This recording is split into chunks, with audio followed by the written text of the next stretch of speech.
マタイによる勲章22章1節から4節までの御言葉です。 예수께서 다시 비유로 대답하여 이르시되 천국은 마치 자기 아들을 위하여 혼인잔치를 베푼 어떤 임금과 같으니 그 종들을 보내어 그 청한 사람들을 혼인잔치 오라 하였더니 오기를 싫어하거늘 다시 다른 종들을 보내며 이르되 청한 사람들에게 이르기를 내가 오찬을 준비하되 나의 소와 살찐 짐승을 잡고 모든 것을 갖추었으니 혼인잔치에 오소서 하라 하였더니 그들이 돌아보지도 않고 한 사람은 자기 밭으로 한 사람은 자기 사업하러 가고 남은 자들은 종들을 잡아 모욕하고 죽이니 임금이 노하여 군대를 보내어 그 살인한 자들을 진멸하고 그 동네를 불사르고 그 이에 종들에게 이르되 혼인잔치는 준비되었으나 청한 사람들은 합당하지 아니하니 내 거리 길에 가서 사람을 만나는 대로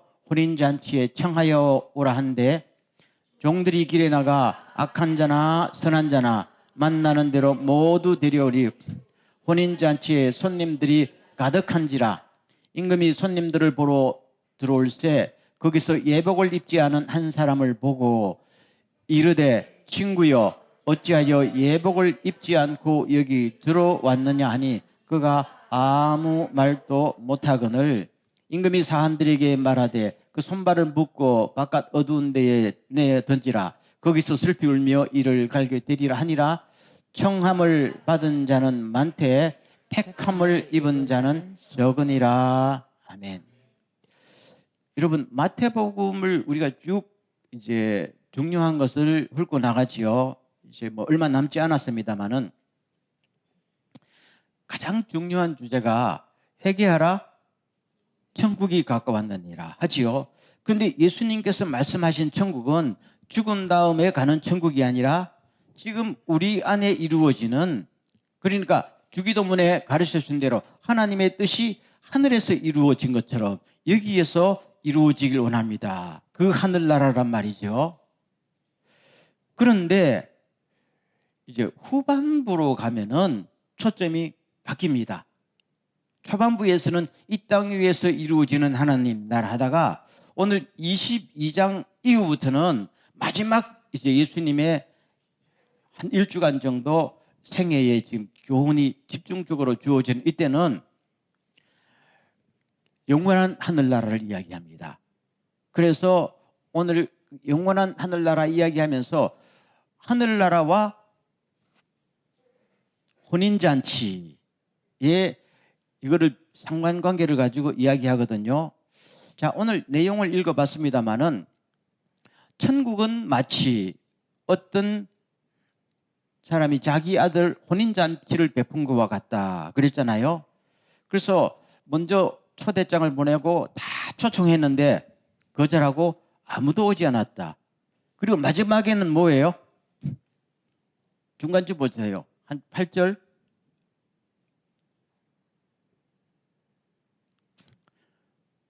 6절 보세요. 마지막은 뭐예요? 종들을 잡아 모욕하고 죽이니 했잖아요. 그럼 누구를 이야기하는 거예요?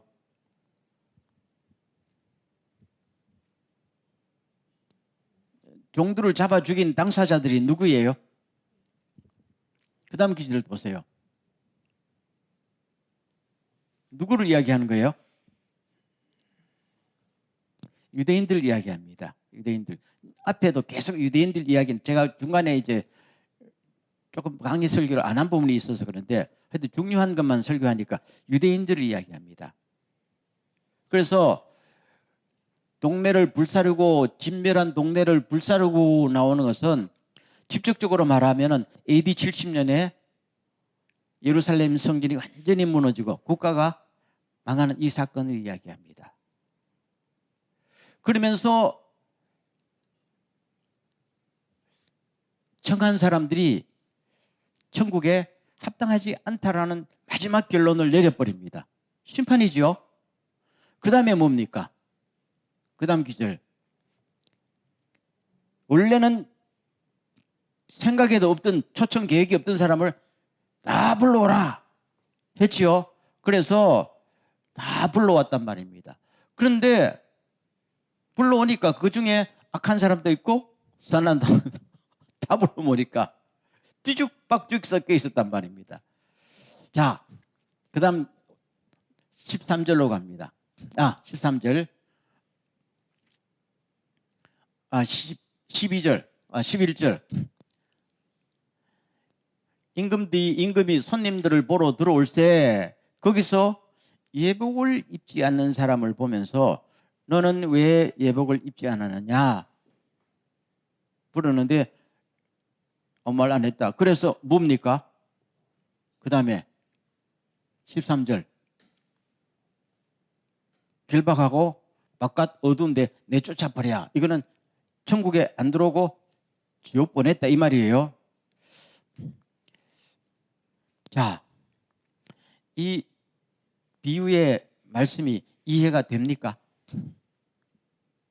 여러분 듣기는 조금 들은 적이 있죠. 아마 여러 번 들었을 거예요. 근데 이해가 됩니까? 물으면 이해가 됩니까? 왜 그렇게 많이 들었는데 이해가 안 되고 있어요? 그렇죠? 이게 마태복음에서 굉장히 중요한 예수님의 교훈입니다. 이걸 이해를 안 하고 그냥 뭉뚱그려 지나가면은 이 구원 문제에 대해서 주님이 설명하신 것을 우리가 지나치고 있다 그 말입니다. 자 보세요. 유대인들은 이해가 가지요. 그런데 이제 그 다음에 이제 불러온 것은 유대인이 아닌 사람들에게 예수 믿으라. 아들의 잔치 오라는 건 예수 믿으라고 초청장을 다 보내고 왔다는 것은 교회를 이야기하는 것이죠. 그런데 아까 보세요. 예복 이야기 한번 다시 비춰보세요. 예복. 이 예복 온 사람들 보고 임금이 말합니다.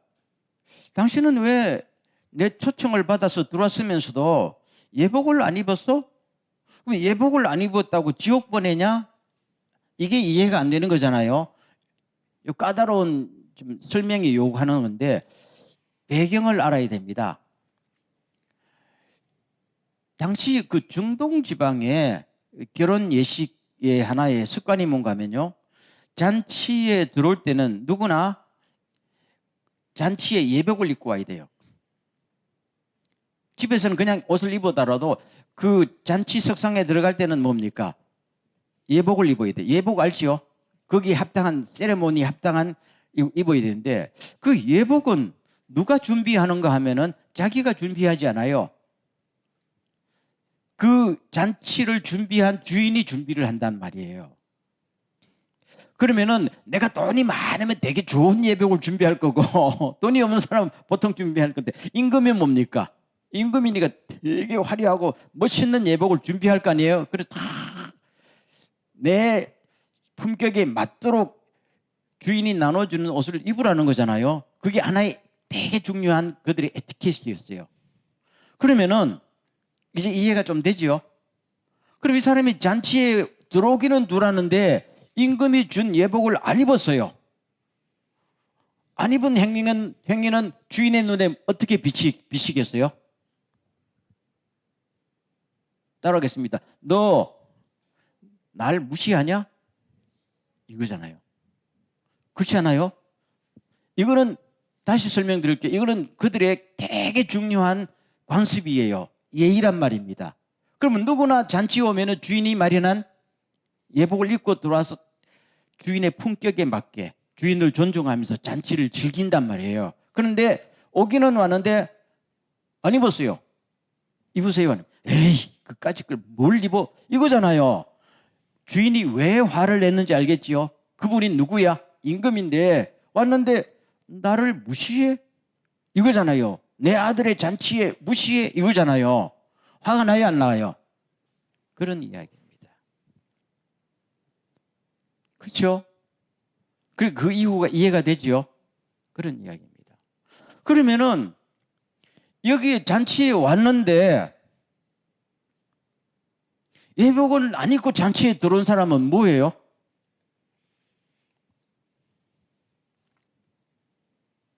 예복도 입지 않고 잔치에 왔다는 말은 뭐예요? 목적이 딴 데 있다는 거 아니겠어요? 그런 이야기입니다. 그러면은 잔치에는 왔는데 주인과 관계가 있어요, 없어요? 없다는 말이야.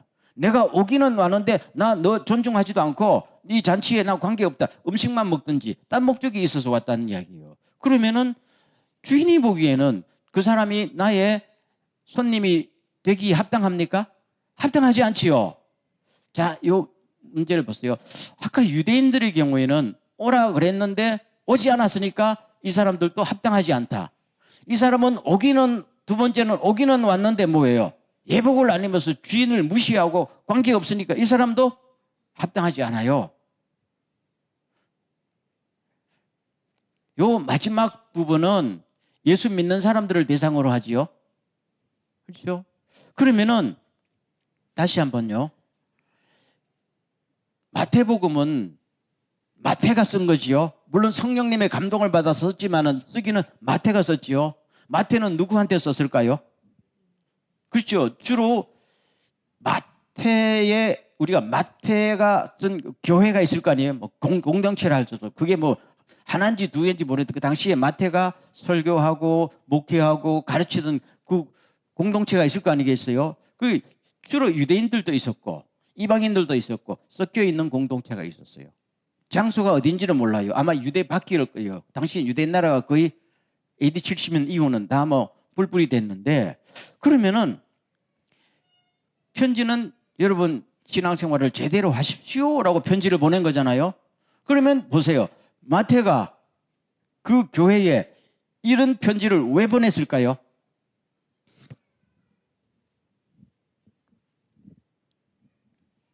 교회 안에 예복을 입지 않은 사람들이 있다는 거예요, 없다는 거예요? 많이 있다는 거예요. 그래서 마지막 구절 보세요. 청함을 받은 사람은 많대. 여기 하나 전치사가 접속사가 그러므로 따라서 여기에 딱 붙었어요. 청함을 받은 사람은 많대. 택함을 받은 사람은 적다는 이야기입니다. 그럼 결국은 뭐예요?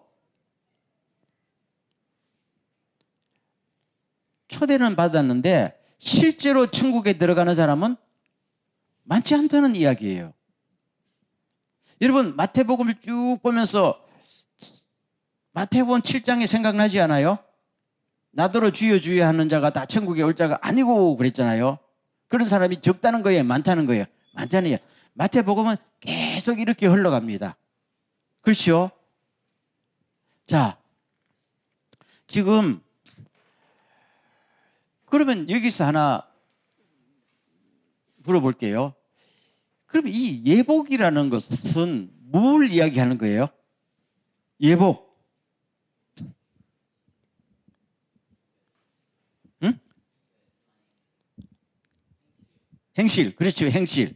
또 다른 분들은요? 그렇죠. 성경에 보면은 이 옷에 관한 이야기가 여러 번 나옵니다. 예를 들면 구약 성경 이사야 61장 10절 같은 데 보면은 구원의 옷 곧 의의 겉옷이라고 이야기합니다. 그러니까 구약 성경의 이사야 61장은 구원과 의를 갖다가 동일한 개념으로 봅니다. 그걸 옷을 입는다고 이야기하죠. 그렇죠? 그러니까 구원은 곧 의로운 사람이 되는 것이고 의로운 행위를 하는 것이라고 동일하게 되는 거예요.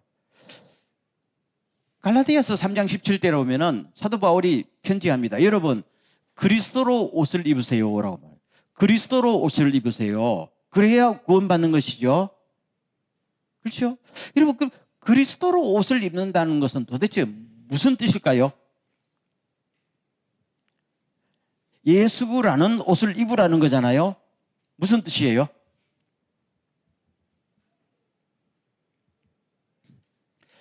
따르겠습니다. 우리가 예수를 하루 이틀 믿었냐? 무슨 뜻일까요?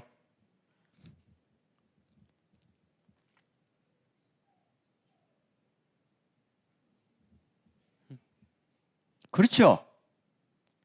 이거는 단순히 예수를 믿기만 하라는 것이 아니죠. 예수를 믿는다는 것은 예수를 따라간다는 말. 여러분 보세요. 옛사람을 벗어버리고 새 사람을 입으세요 하는 말은 생각이에요, 삶의 변화예요? 삶의 변화지요. 이제는 대답을 잘 하시네요. 그럼 예수를 입으세요 하는 말은 예수를 머릿속으로만 믿으라는 게 아니고 예수라는 옷을 입으란 말. 예수가 입었던 옷을 내가 입는다는 건 뭡니까? 예수처럼 살아라는 이야기입니다. 굉장히 중요하지요. 그래서 요한복음 19장에 가면은 마지막에 하늘에 혼인잔치가 벌어지죠. 똑같은 혼인잔치예요. 벌어지는데 거기에 보면은 거기에 입장하는 예수의 신부들에게 뭘 줬다 그랬어요? 혼인 예복을 줬다. 혼인 예복은 그렇죠. 깨끗한 세마포, 금도 없고 점도 없는 깨끗한 세마포 옷을 주는데 그 옷을 누가 줬어요? 하나님이 준다는 거예요. 똑같은 말씀이지요. 자기가 입는 거 아니야. 자기가 입는 거 아니고 하나님이 예복을 주는데 그 예복은 성도들의 뭐라고요? 의로운 행실이라 나와 있잖아요. 여러분 이게요 마태복음부터 똑같은 개념이 나옵니다. 그럼 이제 마지막 결론을 맺을게요.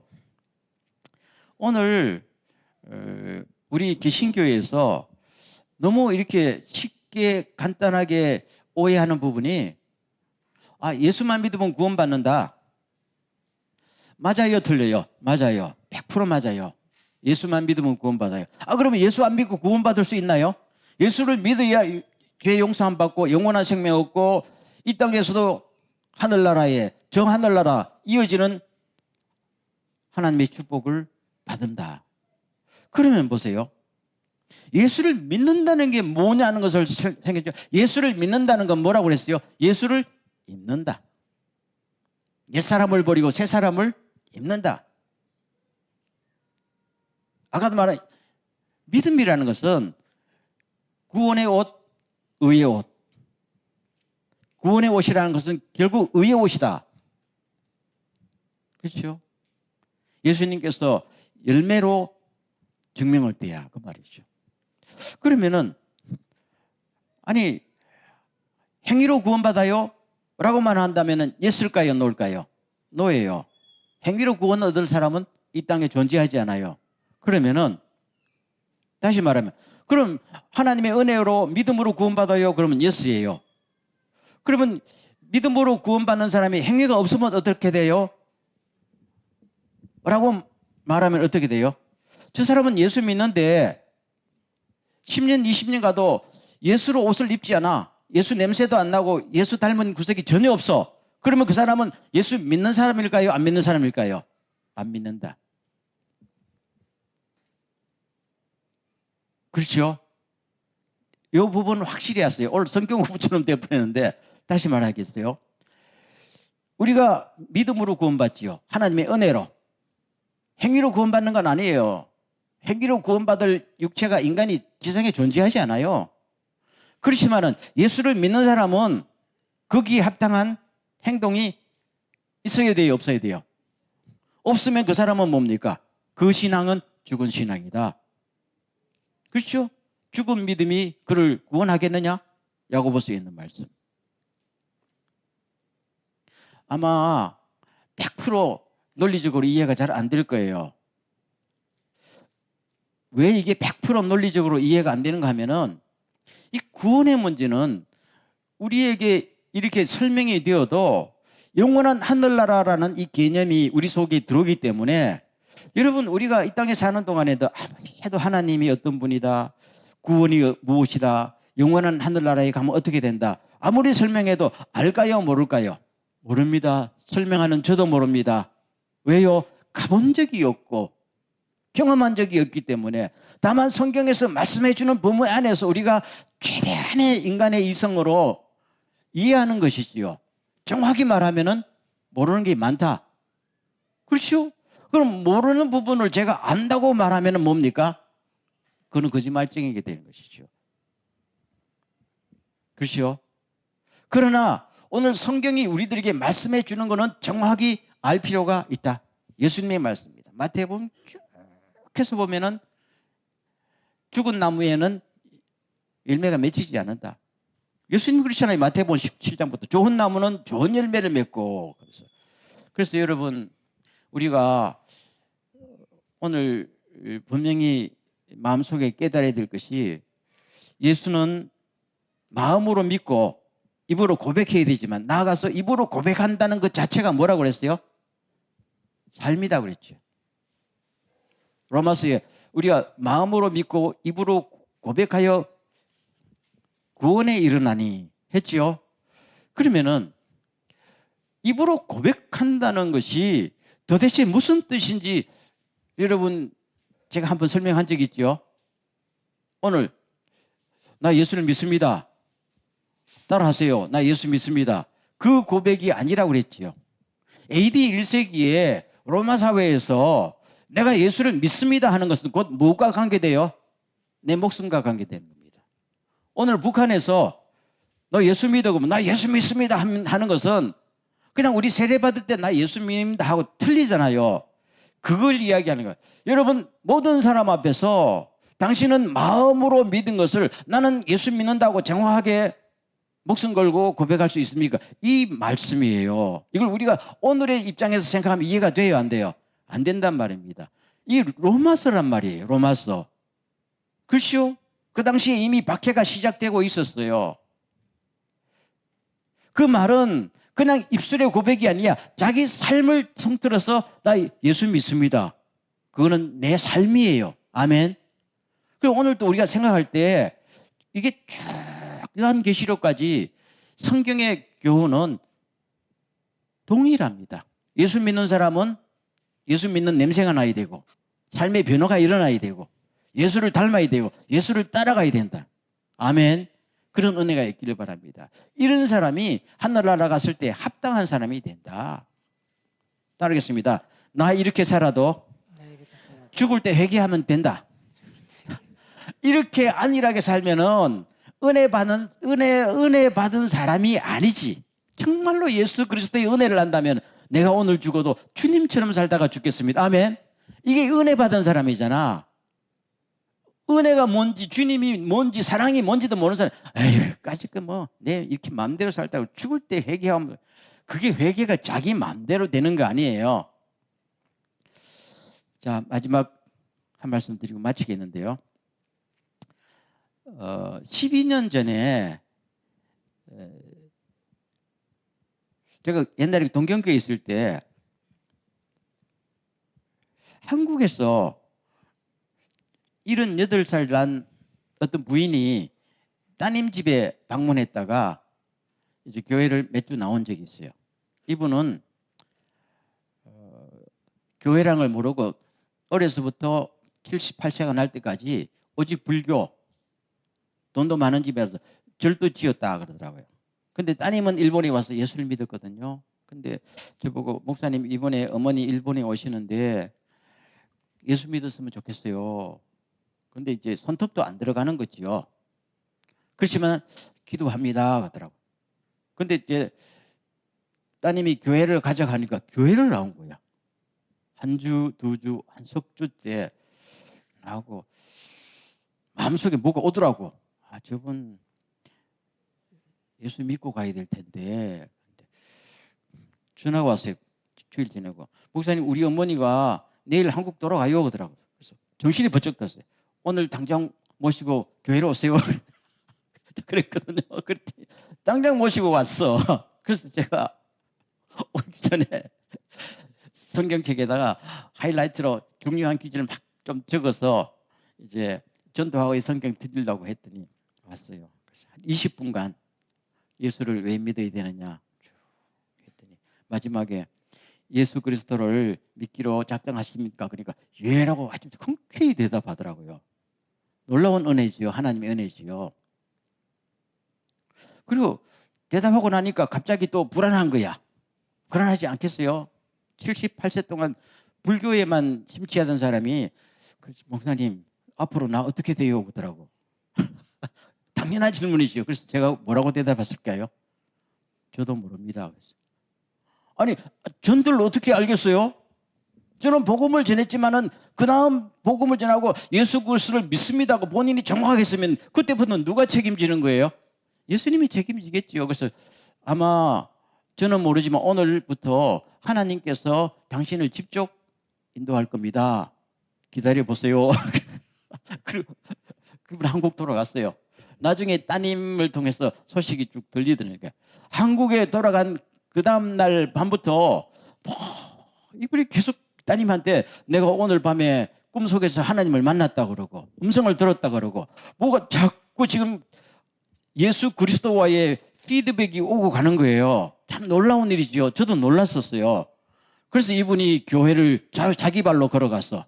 교회 가니까 또 옛날 대학 동창들이 와서 수십 년 만에 만났다고 너무너무 그때부터 행복하게 신앙생활을 했거든요. 그 다음부터는 잊어버렸어요. 근데 몇 주 전에 동경에 사는 그 따님을 만나가 식사하면서 요새 어머님 어떻게 잘 지냈어요? 그러니까 어머님 때문에 자기가 너무 힘들대. 왜 그런가? 어머님이 건강이 너무 좋아져가지고 얼마 전에 머리가 흰 머리가 다시 검은 머리로 바뀌었대요. 놀라운 일이죠. 그래서 자기가 그랬대요. 어머니 나이가 90이래요. 나이가 90인데 늙지도 않으면 내가 너무 피곤해요. 그래. 야, 나도 뭐 안 늙는 걸 어떡하냐 그래. 자꾸 힘이 넘치는 걸 어떡하냐 또 그러더래요. 그래서 어머님이 오셔가지고 온천에 둘이 같이 모녀간에 여행을 갔대요. 가서 이제 저녁에 자려고 그랬는데 어머니께서 나 방언 받고 싶다 그러더래요. 그래서 어머니 방언 받고 싶다. 나 기도 좀 해주라 그랬대요. 그래서 어떻게 하겠어요? 어머니가 방언 받고 싶다니까. 그래서 둘이 손 붙들고 주여 방언을 주십시오. 간절히 기도했더니까 갑자기 방언의 은사가 막 터지는 거야. 그건 놀라운 거야. 근데 방언을 한 다음에는 그때부터 이제 나는 죄인입니다고 회개를 1시간 동안 회개를 하는데 어머님이 하도 소리 질러가지고 자기 볼 때도 무서울 정도로 어머님이 구함을 질러서 자기 모든 죄를 1시간에 걸쳐서 통회 자복을 했다. 그리고 끝나고 나니까 한쪽 다리가 저렸는데 이것도 딱 괜찮아져가지고 두 발 탁탁 걷는 거 보면서 아 이거 더 건강해졌다. 제가 그 말씀을 듣고 굉장히 놀랐어요. 두 가지 놀랐어요. 나이 90에도 새롭게 될 수가 있구나. 아멘. 아멘. 그렇죠. 놀랐어요. 야, 나이 90인데도 하나님께서 방언의 은사 주시고 회개를 주시고 몸까지 치료해 주시고 야, 보통 사람이 나이가 50, 60, 70 가면은 에휴 뭐 맥이 빠지잖아요. 정말 하나님은 어제나 오늘이나 나이가 들어도 동일하시는구나. 두 번째, 오늘 주제와 관계 있는데요. 하나님은 사람을 천국에 그냥 안 보내는구나. 이 모습 이대로 살다가 그냥 가면 안 되잖아요. 뭘 해요? 깨끗하게 말이죠. 그 믿는 믿음만큼 그 삶이 완전히 변화되고 난 다음에 천국에 데려가시길 원합니다. 아멘. 그리스도의 누구예요? 신부잖아요. 신부지요? 그럼 우리가 그리스도의 신부라면은 지금 이 모습 이대로 결혼식장에 들어가면 좋을까요? 안 좋을까요? 예복을 안 입은 거란 말이에요. 예복은 깨끗한 세마포라고 그랬단 말입니다. 그런데 아니 결혼식에 들어가는 신부가 목욕도 제대로 안 하고 신부복도 안 입으면은 뭐가 안 되지 않아요? 그래서 천국과 혼인잔치를 비유해서 설명하는 겁니다. 우리가 믿음으로 구원받고 하나님의 은혜로 구원받지만은 마지막에는 우리가 예수 그리스도의 신부로서 결혼식 할 거 아니에요. 아멘. 그럼 그 결혼식에 들어갈 만한 우리를 뭘 했어요? 에베소에서 나오잖아요. 물로 씻고 말씀으로 깨끗해서 티나 주름 잡힌 것이나 아무것도 흠집이 안 날 정도로 예수 그리스도는 우리를 당신의 신부로 지금도 우리를 다듬으면서 모든 천군간 천사들 앞에 하나님 앞에서 나의 신부입니다 할 때 영광이 되도록 우리를 지금도 갈고 닦으신다. 아멘. 그래서 주님 저분이 이제 머지않아 하늘나라 갈 텐데 하늘나라 가기 전에 뭡니까? 믿음에 걸맞게 이분을 완전히 가장 중요한 깨끗해지는 게 뭡니까? 일단 회개. 그 다음에 우리 삶이 회개에 걸맞게 삶이 바뀌어야 되죠. 야, 내가 마음속에 하나님은 너무 정확하십니다. 너무너무 정확하십니다. 아멘. 그리고 그분이 얼마나 큰 은혜 받은 거예요. 하나님, 이제 저분을 천국에 데려가시려고 마지막 손질을 하는군요. 어떻게 보면 참 소름이 끼치더라고요. 그리고 우리가 신앙생활을 함부로 할 것이 아니다 이 말입니다. 아멘. 아니다 이 말입니다. 이래 살다가 나중에 뭐 가시껏 회개나 하고 천국 가 이게 아니다 말입니다. 우리가 하나님의 구원을 받아서 예수 그리스도의 신부가 된 것이 얼마나 영광스러운 건지, 그렇죠? 지금 이 시간부터 정말로 부르심에 합당하게 세마포 옷을 의의 행실을 걸맞게 갖추면서 살아가는, 이것이 주님 보시기에도 아름다운 것이고 우리도 너무너무 보람된 거 아니겠어요? 그래서 오늘 우리가 주님의 이 말씀을 쭉 들으면서 지금부터 뭡니까? 예복은 하나님이 주시는 거지만은 그래도 우리가 걸맞게 살 때에 합당하게 예복을 주시는 거 아니에요? 이런 그 깨달음과 우리 삶에 하나님과의 이런 놀라운 만남이 젊을 때도 마찬가지로, 나이가 들어도 마찬가지로, 죽는 날까지 늘 새로워질 수 있기를 주의 이름으로 축원합니다. 아멘.